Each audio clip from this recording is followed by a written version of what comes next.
কালবেলা বইটি প্রকাশিত হলো। বৃদ্ধবাক প্রকাশনার 11তম বার্ষিক অনুষ্ঠানে বিশিষ্ট লেখিকা কুমকুম বৈদ্য লেখা কবিতার বই কালবেলা প্রকাশিত হলো শনিবার কলকাতা নেহেরু চিলড্রেন্স মিউজিয়ামে। লাইক, শেয়ার, ফলো করুন ফেসবুকে rgm.news। বইটিতে রয়েছে একগুচ্ছ কবিতা যা এই অস্থির সময়ের প্রেম, প্রকৃতি আর পরিবর্তনশীল মনকে ধরে রেখেছে।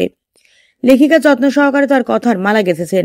ওনার লেখা কবিতা গান হয়েছে, গেয়েছেন বিখ্যাত কিছু সঙ্গীত শিল্পীরা যেমন রূপঙ্কর বাগচি, অন্বেষা চৈতি চক্রবর্তী, দীপায়ন ব্যানার্জি এবং ইন্দ্রনীল মল্লিক সহ অন্যান্য বেশ কিছু সঙ্গীত শিল্পীরা।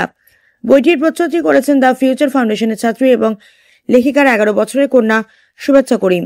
এদিন বার্ষিক অনুষ্ঠানটি উদযাপিত হল চতুর্থ গোপেশ্বরী দেবী স্মৃতি সাহিত্য সম্মাননা, ঋত্বিক ঘটক শতবর্ষে স্মারক বক্তৃতা এবং ঋতুবাক সংকলন 2025-এর অন্যান্য গ্রন্থ প্রকাশের মাধ্যমে। অনুষ্ঠানের প্রধান বক্তা ছিলেন বিশিষ্ট চলচ্চিত্র গবেষক ও নির্মাতা শেখর দাস। এদিন কথাশিল্পী অনুপম মুখোপাধ্যায়কে গোপেশ্বরী দেবী স্মৃতি পুরস্কার প্রদান করা হয়। অনুষ্ঠানে এদিন ঋতুবাকের কর্ণধার সুস্মিতা সিংহ বইটির ভূয়সী প্রশংসা করেন। কলকাতা থেকে বনি সিংহের রিপোর্ট, rgm.news। নমস্কার, আমি সুস্মিতা সিংহ, ঋতুবাক সম্পাদক। ঋতুবাকের আজ 27তম জন্মদিনের উপলক্ষে আমাদের কতগুলো বইয়ের প্রকাশ হলো, সঙ্গে একটি সংকলন, আমাদের বার্ষিক সংকলন পত্রিকা, সেটাও উদ্বোধন হলো। 4টি বই উদ্বোধন হয়েছে আজকে। আর আজকে সবাই এসেছিলেন শেখর দাস, গোপেশ্বরী দেবী পুরস্কার পেলেন অনুপম মুখোপাধ্যায়, আর শেখর দা বললেন ঋত্বিক ঘটককে নিয়ে জন্মশতবর্ষ উপলক্ষে আমাদের অনুষ্ঠানটা 6টা থেকে 8টা পর্যন্ত। Thank you. যে বইগুলো প্রকাশিত হলো তার মধ্যে আরেকটি বই হচ্ছে কুমকুম বৈদ্য কালবেলা, কিন্তু আজকে আনফর্চুনেটলি উনি আসতে পারেননি, তাই আজকে আমরা নিজেরাই উদ্বোধন করে দিলাম একটি কবিতা সংকলন। থ্যাংক ইউ দিদি। 12 বছর সম্পূর্ণ করলো, এটা খুব গুরুত্বপূর্ণ ব্যাপার। কাজী এটাকে তো উদযাপনেরই একটা ব্যাপার। 12 বছর তো কম নয়। অজ্ঞাতবাসের জন্য আগে 12 বছর নির্দিষ্ট ছিল, কাজী সেই 12 বছর গুরুত্বপূর্ণ। আর এটা ভালো লাগছে যে একটা প্রকাশনা সংস্থা চমৎকার বই প্রকাশিত হয়, শুধু বাংলাতে না ইংরেজি। আমারও একটি বইয়ের উপন্যাসের ইংরেজি অনুবাদ এখান থেকে প্রকাশিত হয়েছে।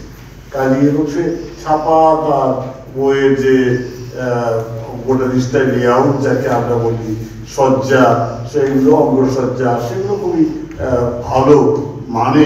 এটা খুবই ঋতুবাকের একটা বড় ব্যাপার। আর একটা জিনিস, অনুপমকে পুরস্কার দেয়া হয়েছে, এটাও একটা খুব বড়। অনুপম ঘাটাল থেকে এসেছে।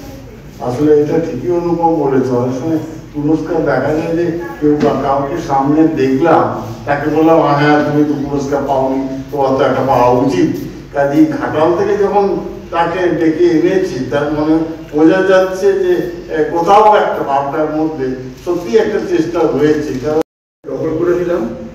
দিনের বেলায় আমার তেমন কোনো কাজ থাকতো না, তাই ওই পাঠাগারের ঋত্বিক সম্পর্কিত যত প্রবন্ধ পাওয়া গেল, সেগুলি যতটা সম্ভব নতুন করে বুঝে নেবার আমি চেষ্টা করলাম।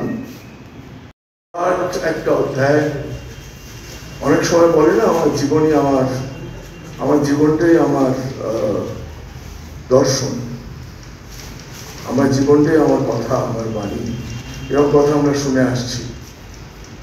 তো ঋত্বিক ঘটকের ক্ষেত্রেও প্রায় তাই। অনেকেরই পূর্বপুরুষ, তারা পূর্ব পাকিস্তান থেকে এসেছেন, তাদের মুখে নিশ্চিতভাবে আমি তাদের যন্ত্রণার কথা শুনেছি।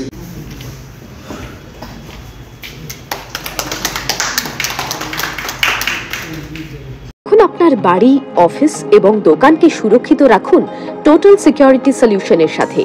আমরা বিভিন্ন নামি দামি ব্র্যান্ডের সিসিটিভি ও সিসিটিভি সংক্রান্ত যাবতীয় অ্যাক্সেসরিজ বিক্রয় করার পাশাপাশি সার্ভিসও প্রোভাইড করে থাকি। টোটাল সিকিউরিটি সলিউশন একটি নির্ভরযোগ্য প্রতিষ্ঠান যা 24/7 সার্ভিস প্রোভাইড করে থাকে। তাছাড়া এই প্রতিষ্ঠান দীর্ঘদিন ধরে যত্ন সহকারে দোকান, বাড়ি, কারখানা, school, nursing home, hotel, restaurant, শোরুমগুলিতে পরিষেবা দিয়ে চলেছে। আমাদের এখানে প্রশিক্ষণপ্রাপ্ত টেকনিশিয়ান দ্বারা কাজ করানো হয়।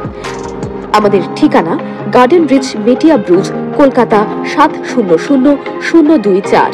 বিশদে জানতে যোগাযোগ করুন 7003047447 এই নম্বরে।